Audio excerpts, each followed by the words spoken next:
pushed her hands into the pockets of her baggy jeans. Her eyes flicked to the window behind Charles and focused on the rooftops of West London. She said, "That's very good of you, Charles, etc." Her job was to rewrite history. That's not how she described it to Luke when she first took the job, and it wasn't how Charles Hunt described it, now as he swiveled in his chair and considered exactly how to fire her. He nodded gravely for slightly too long. It was as if Charles had studied doctors in TV medical dramas and had decided this is the thing you do with your head when you want to signal compassion. He had an angular, pale face, with permanently flushed cheeks, and a side parting of thinning blonde hair, which needed no maintenance, although he swept a hand across it frequently. His private office was a large room with homely touches, an antique sofa his mother had given him, a toast rack he affected to use for incoming mail. He liked to give his clients the impression that his work was a hobby. Kate faced him across an impressive mahogany desk, the one he used to say was a gift from Harvey Weinstein, but which he now claimed he had personally whittled from the bark of the Mary Rose.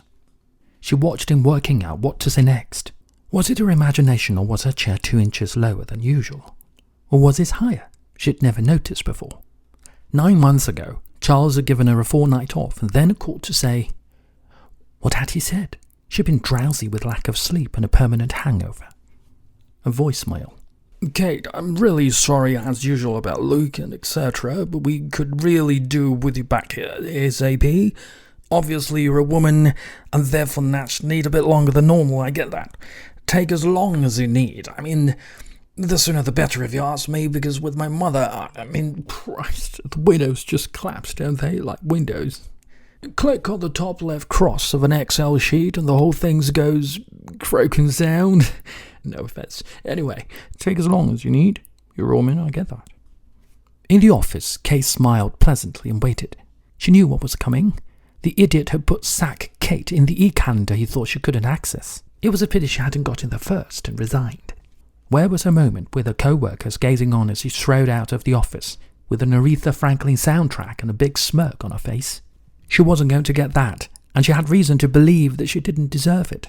But at least she had something else to take away with her. She crossed the legs, and her right hand fingered the memory stick attached to a bunch of keys.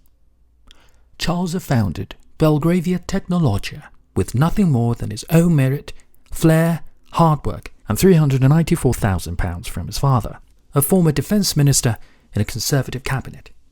Kate had met Charles in the same first term she had met Luke, as students at the University of York.